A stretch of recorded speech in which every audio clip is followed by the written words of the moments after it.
that it is a muscle, right? It's a muscle to constantly create, to constantly, whenever, as artists, whenever we find ourselves in that like burning the candle at both ends, or whenever we find ourselves getting tired, I find it's usually because we're doing a lot of the work ourselves, or because we were doing too much work and not allowing for a work-life balance, or because we weren't getting rewarded in the ways that we needed in order to fuel ourselves to keep going out. And when you surround yourself with like-minded folks who are equally beneficial in, as you're saying, of like surround yourself with folks who are smarter than you, then that actually keeps your flame going too. Because you're like, cool, 100%. I'm putting my ideas out there, and then other people are being inspired, and then I'm being re-inspired by you.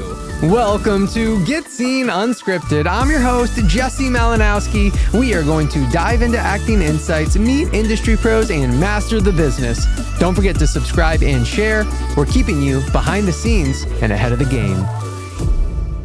Hey, what's going on, everyone? So glad that you're here. Welcome to Get Scene Unscripted. If you're coming back, thank you so much. And if this is your first time, welcome. I'm your host, Jesse Malinowski, and we're about to dive in with our incredible guest. And before we do, I just want to say we looked behind the scenes, and there are more than half of the viewers have not subscribed. So thanks for watching, but if you haven't subscribed, this is your chance. And as you're watching, make sure to leave us a review or a comment if you feel so inclined. And with that being said, I want to dive in with my incredible guest and friend. We've known each other for so long, man. Like stupid long. like not even, what was it, 2008 maybe? When was Scare Zone? I think it was 2008, 2009. I think it came out in 9, so we filmed it in 8 for sure. I want to say 8 because I had just gotten to Orlando at the end of 7, and then I got an agent in early 2008. So yeah, at the point of recording this, it's been 16 years since we worked together. Crazy. Which I guess it's not that stupid long, is it? Like, I mean, kind of stupid long. But it's still, like, considering that we're now in such similar like parts of the industry as well. You know, it's not like we just worked together once, but now like, oh no, we have a lot more in common, many more parallels. So I love it. Well, everyone, Jordan Woods Robinson. Oh, thank you. Snaps for myself. But yeah, I mean, one of the things I have to tell you, and I don't know if I've actually like told this to you to your face, but I've thought it is, you're like, bro, you're just like so talented, dude. And just like, so like you just do music. Like I feel like, we met on Scare Zone. Then I learned that you did Blue Man Group and then to do Blue Man Group is like, it's not like it's acting, but like almost not acting. Like it's something else. It's a really funny thing. There's like, I think statistically, like 1 in 800 people that audition get cast or something. That was like a number, which I guess in the film and TV world, you're like, that's not that big of a number. But when you look at it, just or maybe it's like 1 in 800 people get a callback or something. But like, still, it's like. But even that though, like I wouldn't even audition for Blue Man Group. I'd be like, I'm not it. Here's the amazing thing. I'm not it. There's some guys, and I say guys, there have been female presenting Blue Men that have been the character Blue Man, right? But I'm going to say guys because at this point, to my knowledge, everyone is male presenting. But there are people who come in as really strong musicians and then learn acting to be a Blue Man. There are people who come in as really strong actors and then learn music to be a Blue Man. And then there are people who come in who've like never done either of those things, but they just have that je ne sais quoi. And then they're like, okay, cool, we can teach you everything else. Wow. You know, so thank you. And yes, I love it. I absolutely, it was my dream job coming out of college. Like I actually graduated college early to make sure I went into Blue Man Group, which is, I auditioned junior year of college and they said, we like you. And I had my callback and everything. And they said, but we have a training process and you could get cut at any point during the training process. And it's kind of like a reality show where they just keep chugging along and they give you warnings and stuff. But then every Friday you have a check-in and they might let you go. And they said, so very just wonderfully, they said, we don't want you to drop out of school right now and go into training and not make it through training and then not have school either. And so they said, finish up with school, keep in touch, and we'll save a spot for when you get out. And it's like, that's cool. Yeah. Right? That doesn't exist in the acting world a lot, where you get to form that relationship from the very beginning that they say, hey, we're going to help you. It can't happen right now, but keep the conversation open and we're going to help you down the line, like it was, and it did. That's exactly how it went. I graduated in December and I had like less than $1 in my bank account.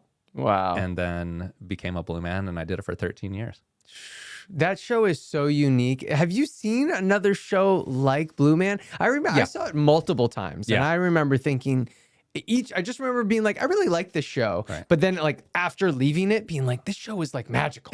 Like it's so special. It's so epic when it comes to like, it's just like this incredible thing about communication without speaking a word. Yeah. It's like unbelievable. It's all universal. It's all physical storytelling and music, which are like the two universal languages, But I loved it, and that was the reason why I loved working on it, because I was a musician before that, and then I went to school at NYU for theater, and so then I was able to marry the two together beautifully. But there was one show that I saw that was also off Broadway in New York. It was called Slava's Snow Show, and it was a Russian clown show. And it was just a similar thing where watching it, you're just having a great time. You're laughing your ass off. There's all sorts of comedy. There's multi-sensory lights. And at the end, there's this big like snowstorm that happens where you're just hit in the face with all this confetti and like just amazing stuff. And I remember just watching it being like, this is so human, so essential for everyone. Like it's great. But then I also realized there was a darker tone to it. And I had the chance to talk to a guy later, and sensitive content, we're going to talk about something here in just a second. But I asked him, I was like, is Slava's Snow Show about depression and suicide? And he said, yeah, not a lot of people picked up on that. But it was about this guy he happened to be, the show portrays a clown, but we're watching as this person like deteriorates into depression and sadness and loses everything around him. And we laugh because we laugh at other people's pain. I know we connected on that like stupid Instagram thing that I put up recently about the Will Smith slap, right? But like we laugh because we are watching someone go through something extremely difficult, but we're watching it in a comedic setting, so we're allowed to laugh at it. But it wasn't until after I walked away and reflected on it, I was like, that dude killed himself at the end of that show. Oh, and that was the snowstorm. That was he was succumbing to everything, and it was just taking him away, Yeah. Anyway, that's kind of hey. But you know what? Like as you kind of are bringing this up, I'm just like, you've seen some like shows. You were part of Blue Man for so long. I'm just like, I'm surprised you haven't like created a show like this, or have you thought about it? I am a consummate beginner or ender. I have a really hard time on the in-between. Yeah. I mean, you're not the only one. To that as an entrepreneur, right? You're not the only one. Like, I'll come up with 10 ideas, and then they'll sit there, and then I'll finally finish this one project that I've been meaning to do for years. And then everything else, I'm just like, it'll work itself out, And sometimes it does. And that's actually one thing I really love about being an actor is I do pride myself on that particular quality of like showing up with a ton of different ideas and then trusting that it's all going to fit together somehow in the end. But then in the middle, I'm like, I don't know. We're just going to I guess we'll figure it out as we're going, Yeah. Like I don't have any, I'm just going to follow you. You tell me. And well, I think a big part of that is you come up with a good idea, or at least this is what I feel like I've learned, and what I really try to focus on is like, and then you surround yourself by really good people, right? So on the days that you're feeling a little sluggish or writer's block or whatever you want to call it, hopefully someone else on that team will be like, I'm leading the way today. Exactly. And it's just better to be doing things together. I think we're better together anyway. It is. So at NYU, I went through a program called Playwrights Horizons Theater School. And it was all about, they were training collaboration, basically. There was an acting department, but there was also a directing department and a designer department and a producing department and a stage managing department, all at this one school. So the departments aren't the right words, but tracks maybe, right? And so the actors would be working all in one room. You could have actors, directors, designers, producers, and stage managers all learning at the same time. And there are so many people from Playwrights Horizons that are now winning Tonys on Broadway and are now the leading directors and music directors and actors on Broadway. And I'm like, yes. And that is exactly it. We're like, they really continued working that muscle as soon as they got out of school of like, great, I'm going to keep surrounding myself with a really strong team and we're going to keep going. I, right out of school, got Blue Man. And then that took me down to Orlando. And that's where we met. And then I think that it is a muscle, right? It's a muscle to constantly create, to constantly, as artists, whenever we find ourselves in that like burning the candle at both ends, or whenever we find ourselves getting tired, I find it's usually because we were doing a lot of the work ourselves, or because we were doing too much work and not allowing for a work-life balance, or because we weren't getting rewarded in the ways that we needed in order to fuel ourselves to keep going out. And when you surround yourself with like-minded folks who are equally beneficial in, as you're saying, of like surround yourself with folks who are smarter than you, then that actually keeps your flame going too. Because you're like, cool, 100%. I'm putting my ideas out there, and then other people are being inspired, and then I'm being re-inspired by you. And now we're growing, as opposed to accidentally burning out. Oh, I didn't see you there. You might be wondering, what the heck is the Virtual Actors Summit? Well, listen up and I'll enlighten you. Picture this, a Zoom session that doesn't suck.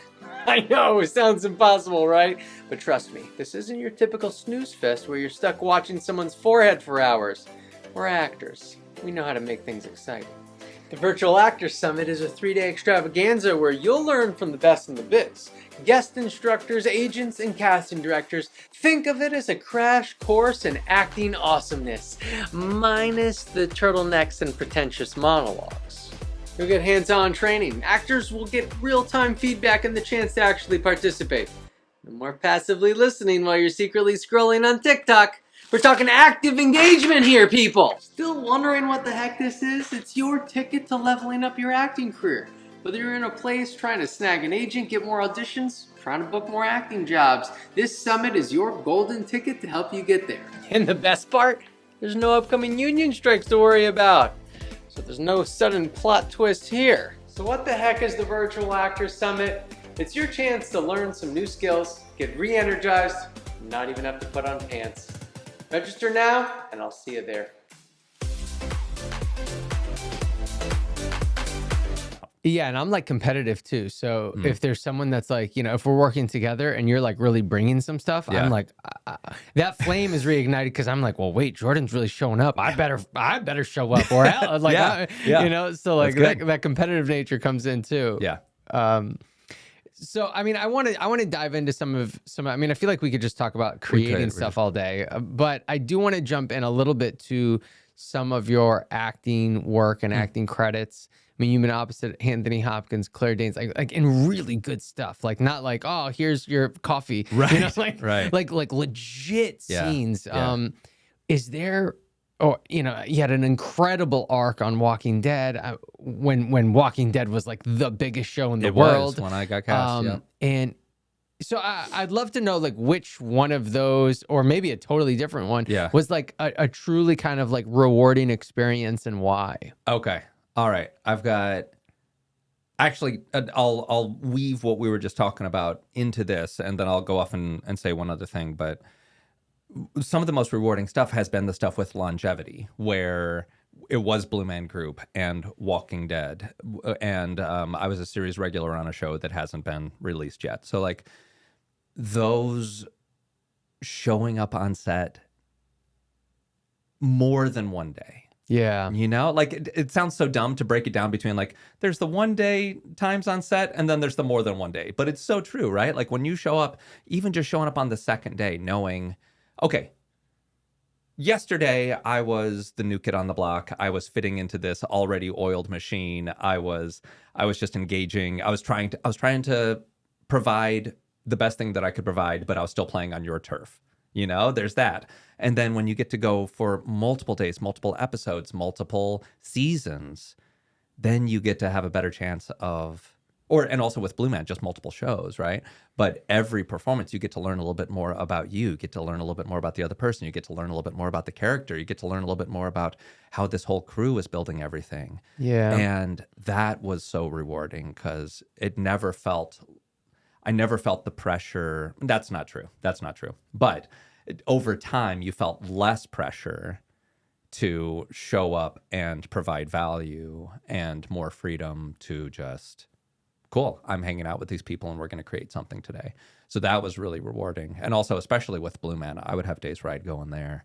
It was such a fun experience. I'd go in and you know, even if I was having a shitty day, go in, and by the time I left 2 hours, you know, after the show was over, I'd forgotten all my problems because I'd gotten out of my head for a little while. I'd gotten to like engage with some folks, laugh with some folks, have an audience laughing back, you know, like it was pretty cool. So that was absolutely rewarding. And that goes in line with collaboration as well. The other rewarding thing is actually something that happened behind the scenes, but I'll talk about it because it's something that has like shaped my understanding of film and TV. So I was auditioning for Homeland with Claire Danes, and it was casting out of New York, and I got sent this guest star role, and I submitted an audition, felt incredible about it. I was like, that's gonna book. And then we sent it off. You know when you feel it. Oh, yeah. That was good. That was good. And sent it off. It went up to New York.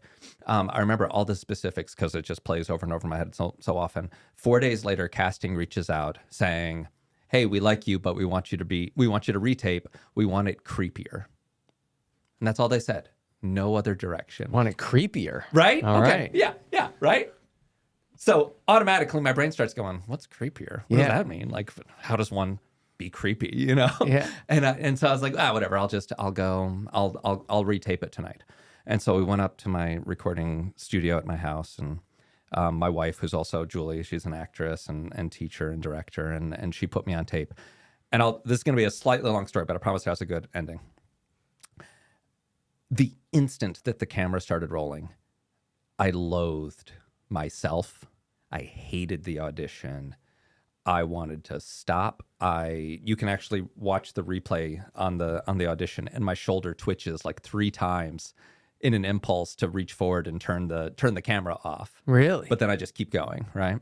And the only reason why I kept going was because it's my first time saying the text at all, just even revisiting this in 4 days. And so I was like, I just have to get through it, whatever. But when I tell you, I hated that. I don't use that word very often, but I despised every single second of that audition. I'm not exaggerating. Like it was awful. And as soon as it was over, I was up on my feet. I was like, during the audition, because I hated it, I was making fun of the text. I was making fun of myself. I was making fun of the note. I was just letting the text just bleh, right? And I'll skip over this part, but long story short, my wife said after like an hour of trying to tape this thing, she says, I really think it was the first take. And I was like, you don't know. And we sent it off, right? And I booked it. Now, this is not the opportunity to pat myself on the back because remember, I hated it. Mm-hmm. But I got onto set, and every producer of the show and every producer's assistant came to find me on set to tell me that it was the best self-tape that they'd seen all season. Wow. And you hated it. And I hate it. And then I watch back on it now, and I'm proud of it. But it's because this was such, and the rewarding, back to your question, like the reason why it's rewarding is because that rewired my brain in that instant, on that time on set.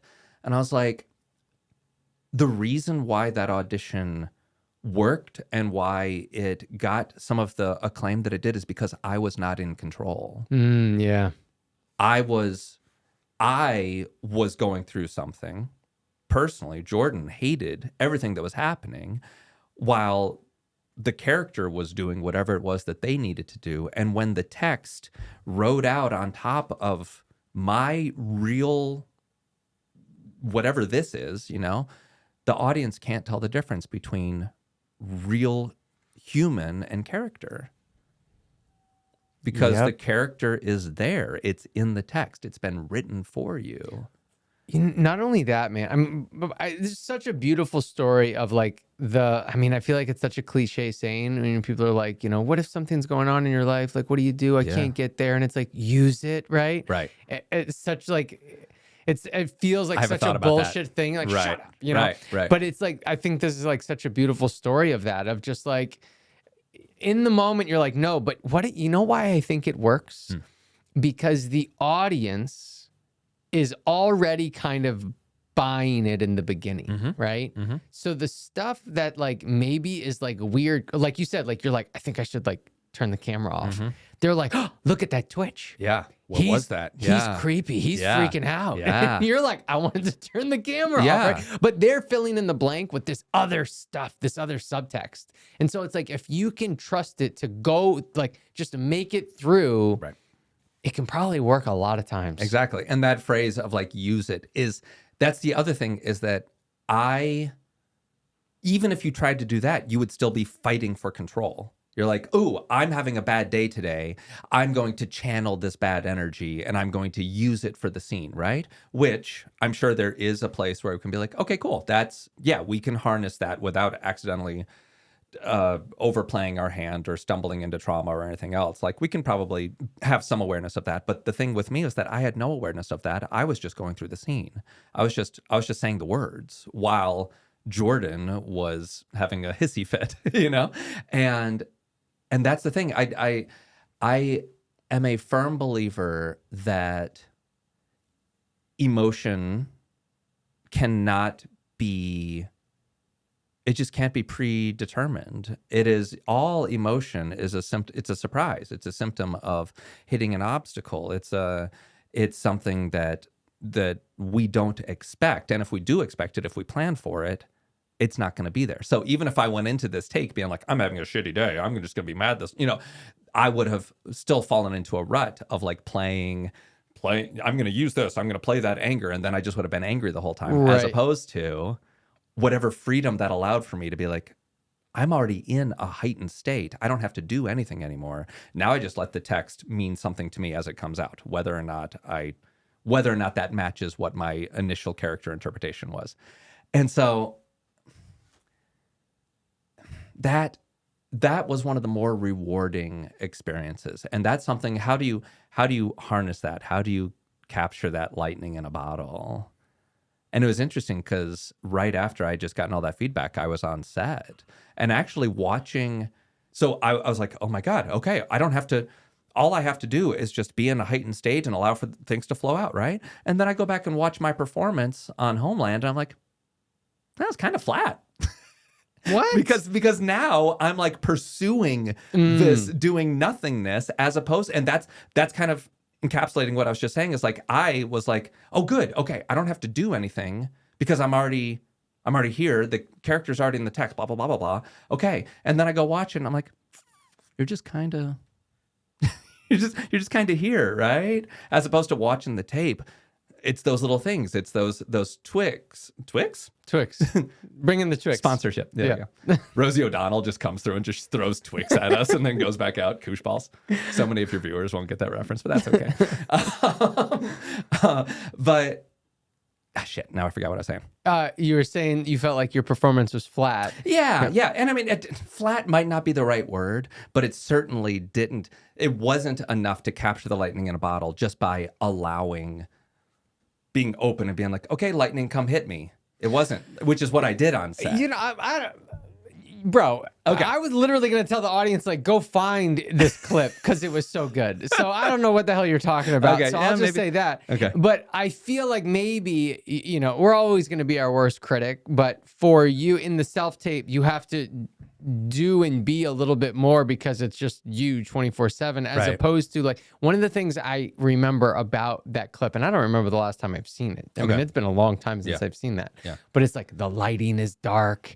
You're like fighting Claire Danes. Like, I mean, there's just like a lot to it. So it's like, you don't have to do as much for it to be so good. Right. That's so true. Right. And yes. And to rewind, I 112% agree with you on the audience is already doing 50% of the storytelling. Right.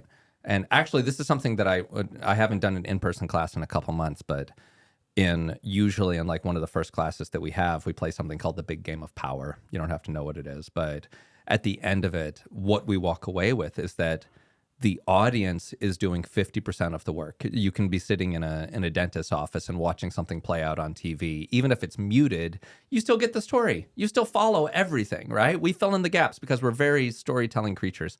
And then you have the designers and the directors who are also doing 50% of the work because they're determining who we're seeing on camera and what colors people are wearing and what angle that we're at and who is in the foreground and who's in the background, blah, blah, blah, blah, blah. And so really, when it comes down to it, like, the actor's job is just to not worry about what the audience needs and be true to what's happening right here, because everyone else is going to figure out what the audience needs. The audience is going to figure out what the audience needs. Yeah. And the director and the cinematographer and the designers and sound design and the editor are all going to go through and streamline that for the audience to make it laser specific. I had a directing teacher in college who called it framing, but like, they're going to frame what the audience needs to see. They're going to say, hey, look at this moment right here. Okay, good. All right, we're moving on, right? Okay. And remember this moment? Okay, good. All right, we're moving on. And if we were on stage, it would be, one person walking down stage center so that the whole audience goes, wait, who's that? Before they, and now all of a sudden we're watching them. That's framing, right? Mm-hmm. So it has nothing to do with like film and TV framing. It's more so like, we're just gonna, they're speaking to the dumb audience member and be like, in case you missed everything else, I need you to see this. Right. So that now the actors just get to be true to whatever's going on right in front of them. Anyway, I am going off on many tangents, but it was lovely working with Claire Danes. We had like a 12-hour fight sequence day, hand-to-hand combat. I did all of my own stunts except for one. There's like one tumble that we do, and but we had and that both stunt performers came in for that. They were awesome. But I remember two things. One, Claire Danes has been doing this for so many years that, like, we've both been on some pretty incredible sets, gotten to work with some pretty incredible people. Would you say that with almost every actor, there's usually some sort of like warm up that they have, right? Or they're just like, even if they're just connecting to their breath or they're like getting ready for the scene, there's usually something that allows them to separate, like, okay, that's who I was when we were just at lunch. Now I'm just going to reacclimate to this space, and then we're going to go into the right, just like getting ready, just essentially. Something, yeah, right? We're in the middle of like 12 hours of hand-to-hand combat, and the crew is getting set up all around us. I remember this one thing in particular because we're down on the floor and we're just kind of laying there and looking up at the ceiling, because the next move I'm supposed to do is I'm supposed to like roll over on top of her and pin her, and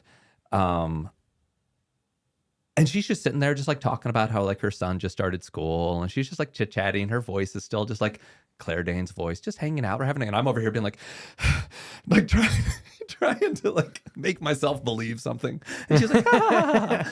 And then they call action, and she just goes just to 100, and it was such a cool experience because she has done this for so long. She's developed this character that at the time she had been developing.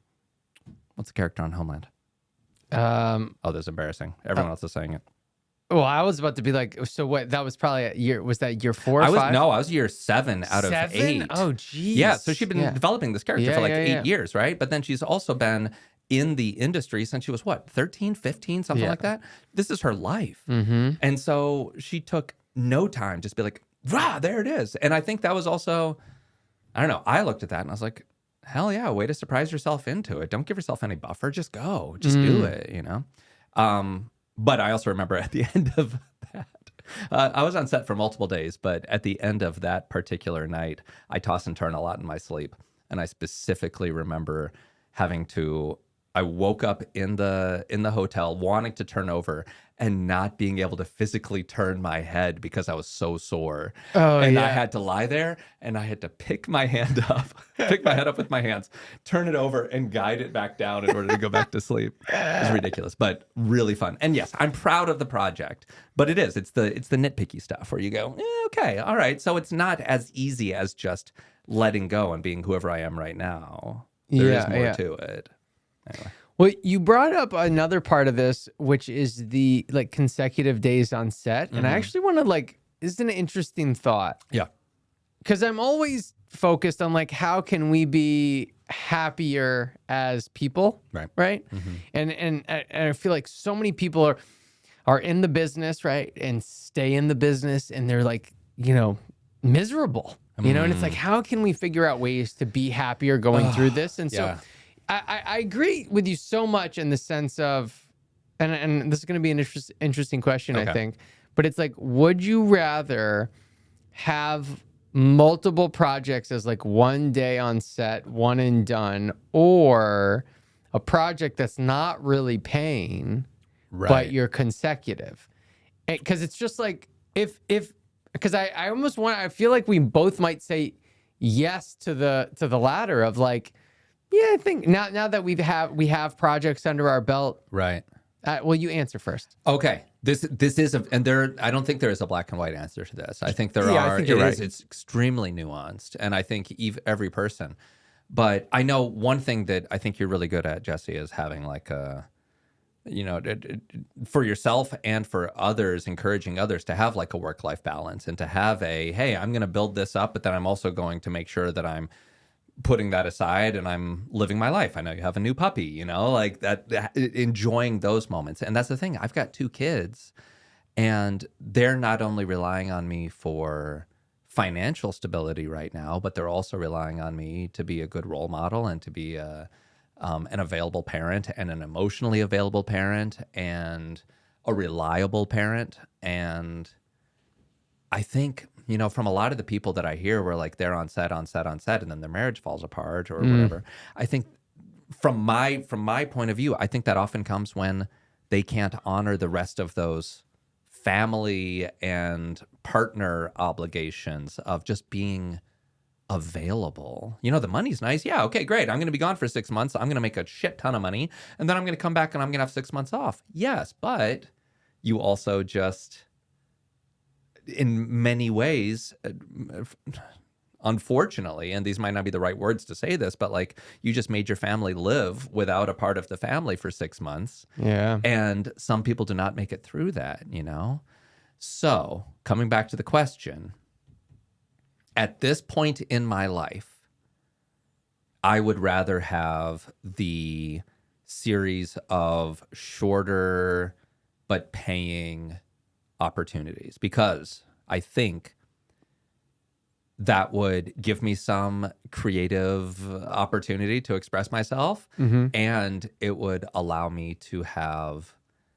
less concern about the financial and everything. If I'm, but let me throw the question back at you. Would you rather work 2 days a week and make enough money throughout the year to support you and your family? Or would you rather have a long-term job?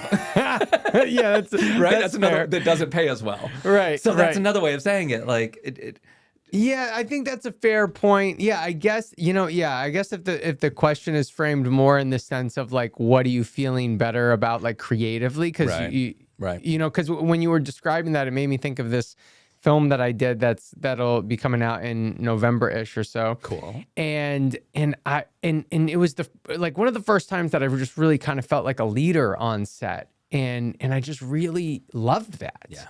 And so, for me right now, I'm like, I don't know if it was like, it's a movie just like this, but you're only going to get paid half. Right. I might be like, all right. Right. I'm down with that. Absolutely. But you're number 1, you're number 2 on the call sheet. Right. Absolutely.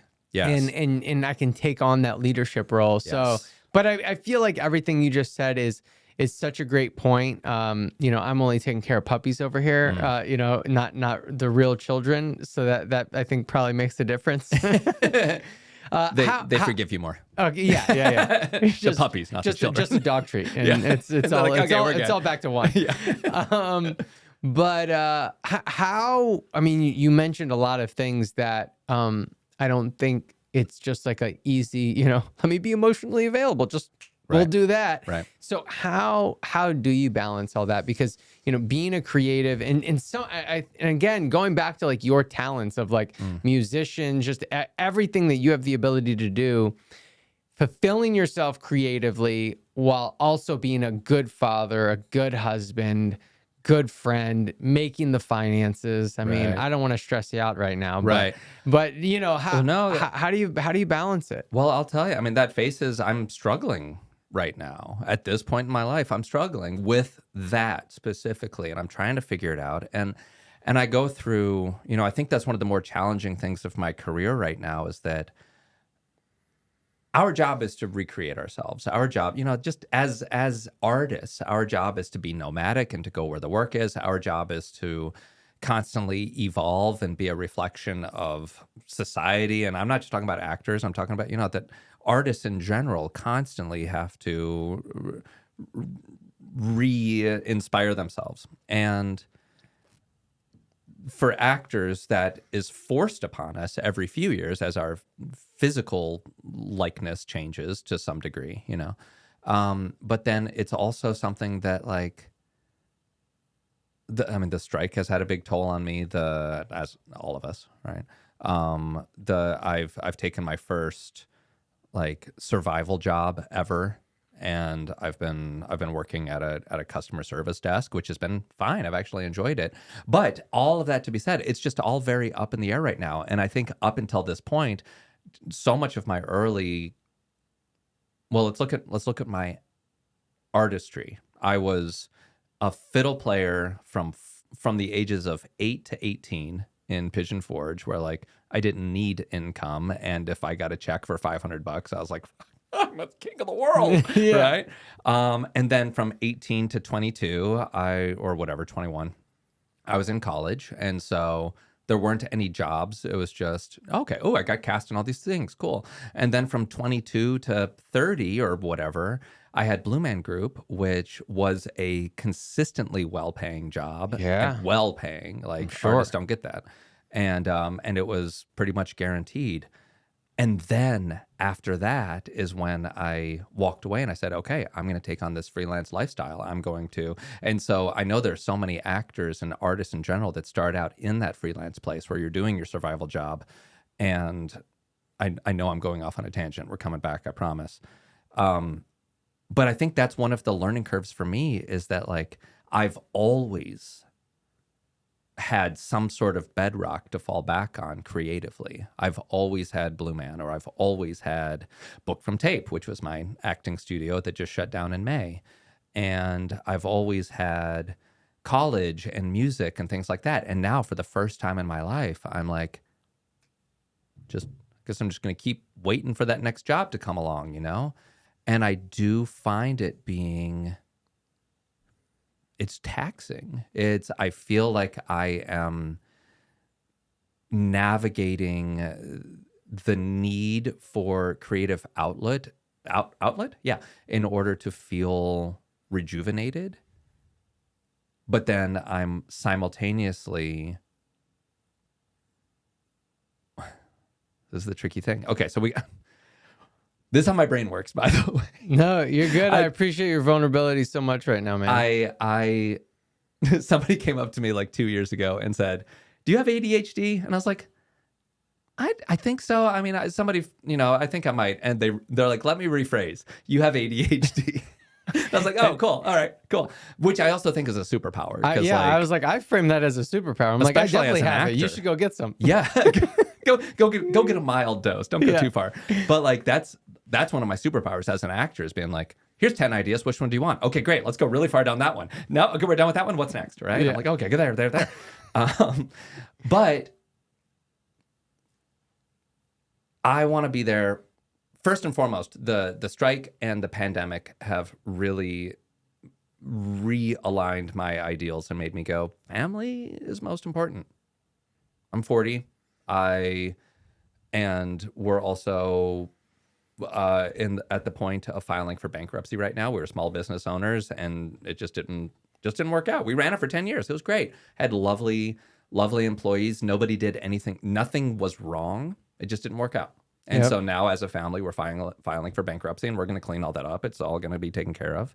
And I've heard that happens more often than not. But it's, okay, I think I know what it is now that we've worked through it. It's these two things. You want to be creative, but creativity often comes without a check with it.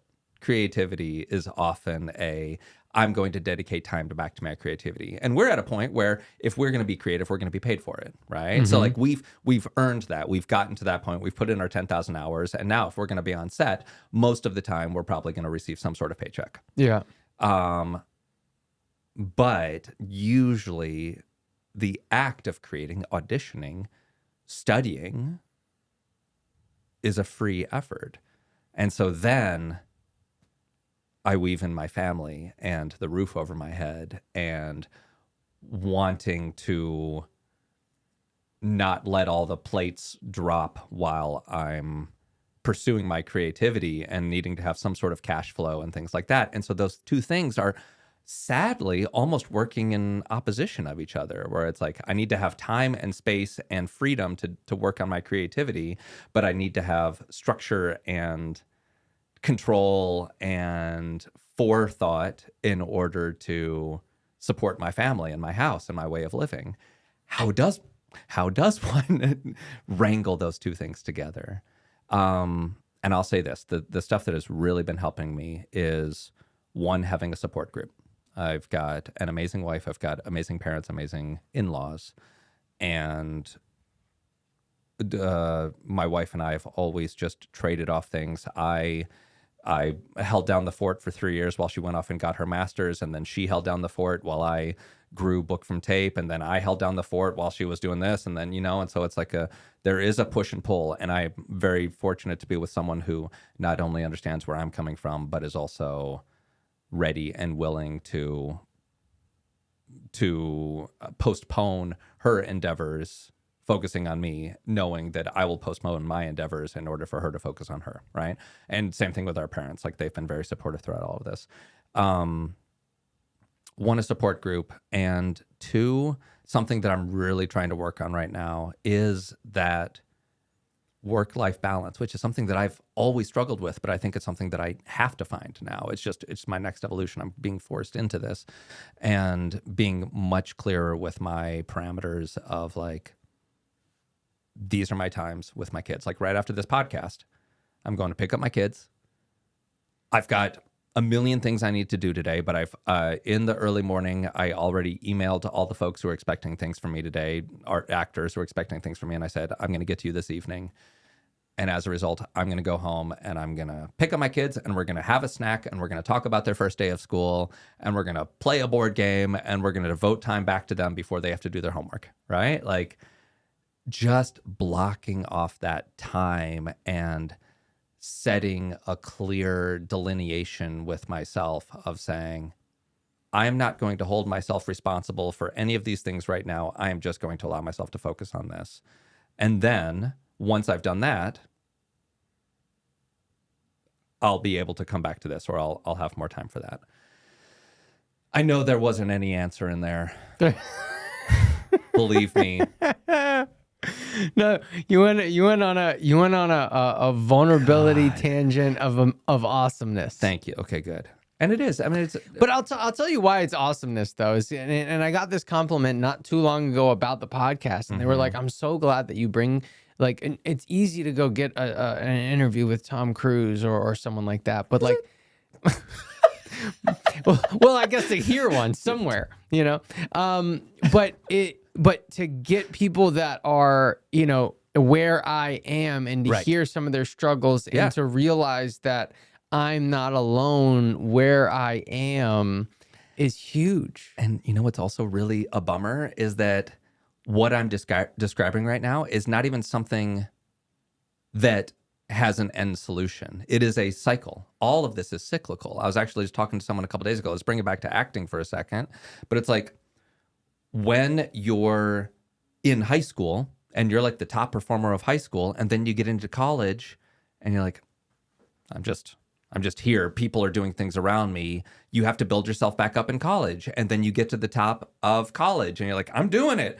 And then you get out into the real world, and then that resets. And then you book an agent and you're like, I'm doing it. And then it resets when you don't have any credits and you have to keep doing student films. And then you book your co-star, and then you get guest stars, and then you get, and like, one of my first memories of realizing that, I was on, I won't name the show simply because I'm about to talk about the series regulars on the show, and whatever. It's not about them, but just to say that I showed up on set on an amazing show, and I remember sitting down with the series regulars and hearing them like on this incredible show going, oh God, we're about to wrap up. I need to start auditioning for other projects. I need to reach out to my agent. I need to see if we can get some theatrical stuff going on. I need to, like, these series regulars, people who are, for either of us to be sitting here being like, I would love to be a series regular on an incredibly popular show. It never ends. I have a similar story of somebody that was,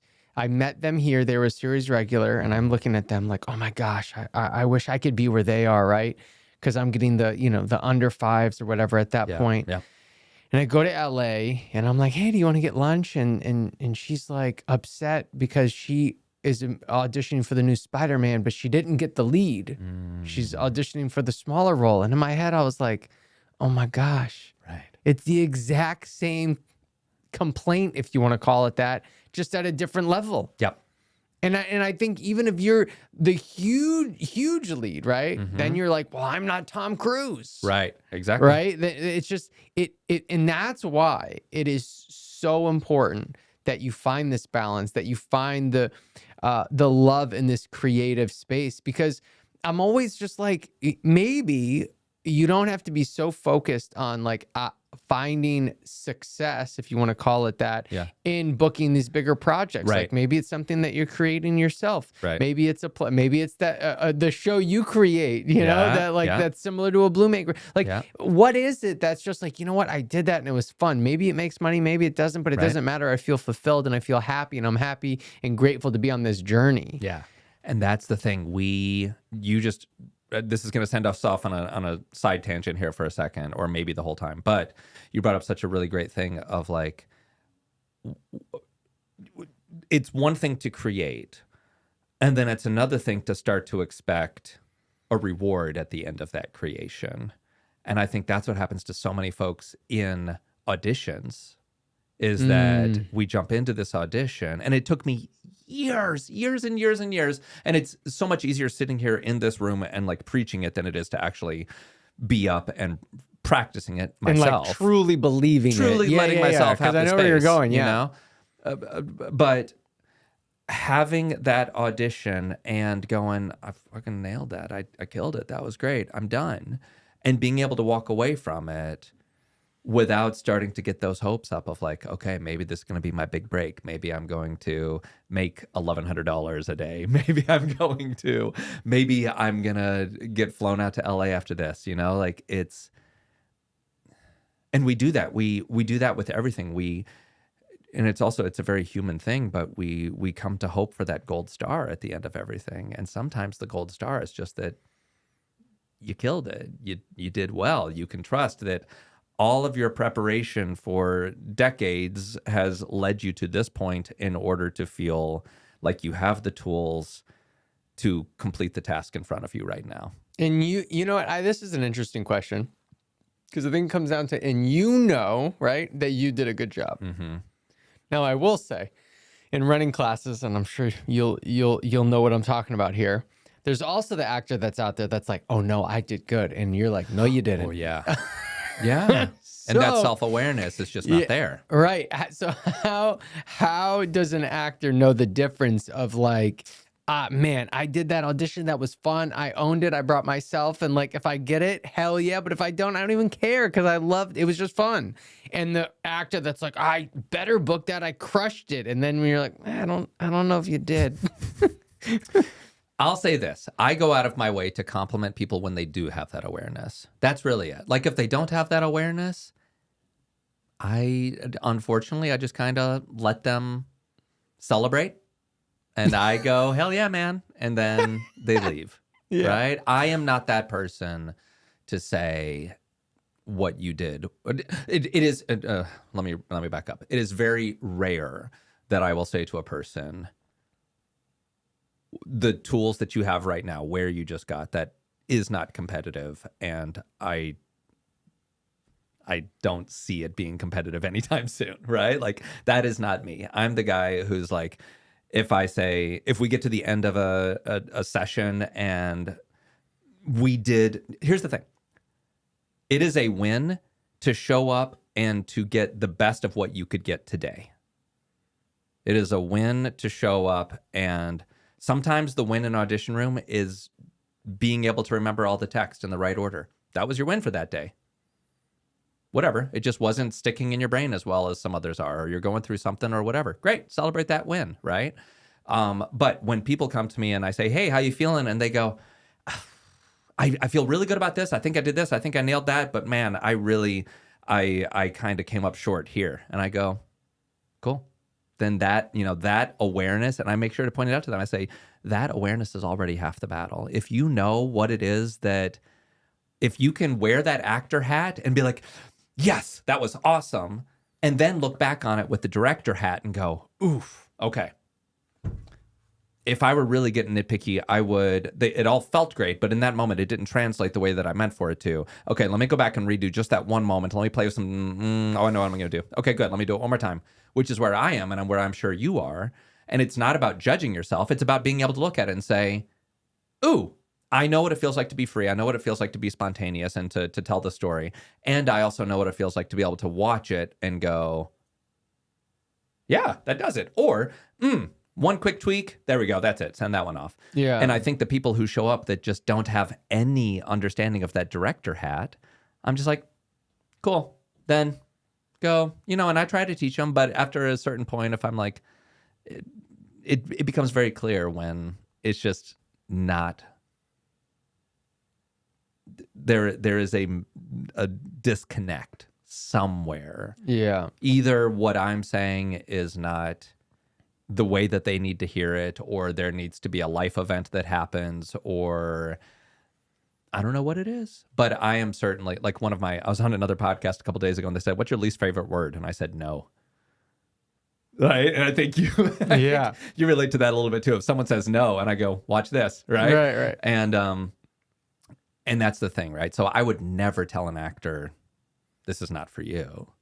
But I might say, I think I've offered you everything that I can. What if you check out this other person who's got a much more structured approach, or this other person who talks about it this way, or whatever, But yeah, it's a bit unfortunate, right? When you meet people and you're like, I really want to help you, and I know you want open and honest feedback, but also like...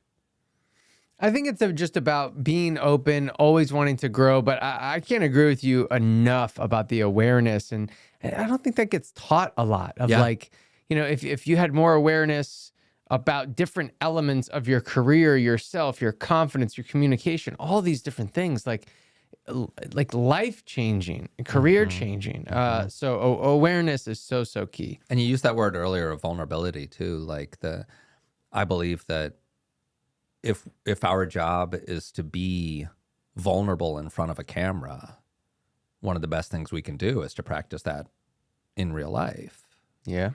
And there happens to be cameras. Yeah, right? and I will sit here in front of a camera and I'll say things that make other people uncomfortable, but it's because that is true for me right now. And when I show up on that set, I need to be able to allow for what is true for me right now to be enough, and then to be able to scaffold on top of that with whatever tools I need that day. But and that's one thing that people are giving you feedback on, is that you're bringing in people who have that awareness, that if you don't, it's very difficult to achieve that vulnerability without having that self-awareness of saying like, this is who I am. This is what I am. And I'm also a character actor. I'm one of the first people to go like, well, I'm still going to add something on. Absolutely. I always add something on. But it's going to be a different thing added on, or it's going to manifest in a different way if I show up waking up on the right side of the bed or waking up on the wrong side of the bed. It's just going to, and we have to build from there. Otherwise, there is no truth. There's no truth. You're just hiding all of your truth and leaving it in the car and bringing in a suitcase full of masks that you're going to wear. And at the end of the day, you're never going to be truly affecting or affectable because you're not here. You're just hiding behind a mask. And I think that's a lot of those people who show up and don't really have that awareness are the people who are showing up and putting on that facade. They see the amazing actors out there who make it look effortless, and they show up and go, I can be that happy, smiley guy, right? And then it's they have nowhere to go from there because they have come up with this one idea that's based off of a picture in their head, as opposed to striving for this communication and this affectability that all of these scenes are based around. You know, that the audience wants to watch Obstacle. They want to see people who are learning things about themselves and navigating problems in real time. And if you're not affectable, then you're not human. Or your walls are too thick. Yeah. Come out from behind the wall. Yeah. Well, Jordan, I think we did a good job, because I don't know if we covered what the hell I just said for the past hour. We didn't cover any of this. Yeah, so good. I think Okay. that's when we know we did a good job, though. So you don't have a middle name. What's up with that? But what this does do is bring us to our spotlight sign up. So Okay. we will cover those questions. Okay. But I have those memorized. So it's good. Okay. So first one is, what is something you're grateful for today? My family. I'm having I'm excited to be able to reach out to all my people and be like, hey, I can't get to you till later. And just to go home and be like, I'm just sitting here with my family. Is that a new what do you thing guys need? that you've incorporated? What you described? Yeah, it's a new thing. It's I've always been, and I still am, and I'm growing into being the person who has more patience. But I've always been the person who's like, I have patience for you. I ask my question, I'm done. I'm leaving. I'm going back to do my own thing. Right? Definitely like an army of one. Like, leave me alone. And so, yeah, this is an attempt to turn over a new leaf and have my family help me grow into the place of just like, cool, let's just sit. Let's just chill for a little bit. And what game are you guys going to play? I don't know. We got really into board games during the pandemic. Yeah. So you're breaking one out? Like we'll just sit down and casually play some Monopoly. Do you have, casually Monopoly? Yeah, Sorry. exactly. I was going to say That's something the else. ironic part. No, Right. we'll just like. So wait, you won't finish Monopoly? You'll just be like, no one won. But we're just so good. We'll just blow through it in like an hour. Really? What? We'll crush Monopoly. All right. Yeah. I need to come over and play some Monopoly. Oh, yeah. I love Monopoly. We play for bets. Yeah. Yeah. All right. You'll lose your shirt, literally. Sweet. Yeah. But we like the more strategic games. Cool. I love it. All right. Question number 2 is, what is a film, TV show, book, or event that changed the trajectory of your life? Okay, I'll be real fast. Right. One is the show that I wish I could be on is Breaking Bad. That didn't change my life though. But like if I could go back in time and be on You're like, any that wasn't show, your question. it'd Just be want Breaking everyone Bad. to know. Right, but that's what came to mind. I feel ADHD. Like, everyone though wants to be on Breaking Bad. Yeah, I guess so. However, I've just started watching Your Honor, the new Bryan Cranston. It's like a couple years old. Yeah, it's fantastic. Really good. That one of the most gripping pilots like I might have ever seen. Like, so good. It grabbed me. It's really good. No, I do have a definitive answer. In high school, I went up to a performing arts camp called Stage Door Manor, which is in the Catskills of New York, and it's a performing arts summer camp. And my last year there, I did cabaret, and I was the MC. And I still didn't know where I wanted to go to school, what I wanted to study in school. I didn't know anything. I was like, I could be an actor, I could be a musician, I could be a vet tech. I've got so many options. And in our final performance of cabaret, I just remember like it was during curtain call, standing there and getting the standing ovation. And then because it was cabaret, we had tables on stage where people could actually sit and watch the show from being on stage. And our director and choreographer were sitting and watching the show from on stage. And I just turned around and like looked at the director and I was like, that's it. I'm going to do this. I'm going to be an actor. And I remember in that, like, it was such a clear decision of like, boom, there are no questions. That's what I'm doing. And then I went to NYU and rest is history. Wow. What is it, something in your routine, in your daily routine that you really cherish? In my morning routine, I get the kids ready for school. I make breakfast for my wife and I, make lunch for the kids. And then the thing that I cherish is I will make my strong ass cup of tea. I've had a cup of tea that has more caffeine than coffee, so I enjoy that. and I will go sit on our little blue love seat, and I will do the New York Times puzzles like Wordle and the crossword and everything, and just sit there and just have like, I'll take as long as I want, like 25, 30 minutes. And you are 80. And you know what? And I will suck on a prune, just gum the hell out of a prune. And then I'll get up and change my Depends, and then I'll start my day. Incredible. It sounds like you. Well, let's see what you say here. But what's something you're currently trying to improve on in your life right now? Yeah, the work-life balance. Yeah, two things have happened, but I've been like a shark for so long of just like, if I'm not swimming, I feel like I'm dying, you know? And I've been doing that for so long that it's so ingrained in me that it's just so natural for me to spend a couple minutes with family and then go grab a computer and sit on the couch and just keep going, right? And you're probably in a similar place. And it's and I love it. I absolutely love it. That's the problem, right? Like, and I'll see like people talk about this, and it's like, because I preach the work-life balance, right? But there is a part of me that's like, but if I like creating and I like doing Get Seen and I like doing that, like I'm supposed to stop because I'm supposed to, you know? I know. So it's interesting, Yeah. you know. But so what are you finding then if you were a shark, as you said, for so long, and now you're like, I'm committing to like, having a snack, playing a board game, right? Telling the actors that I'm coaching, I'll get to you tonight at 8 or whatever. Yep. What are you learning in that right now? I'm learning patience. I am learning to block off time and to be more intentional with my time and be like, nope, I am going to, rather than just trusting my instinct and sitting down whenever I want to and doing this whenever I want to, which feels good and it fuels me. It's amazing. Like even if I were on set right now, or if I were on location and like the rest of the cast is like, hey, we're going tubing on the river, I'd be like, no, I'm good. I would sit in my hotel room and like be on my computer and keep working. And I would find joy in that, right? For some reason.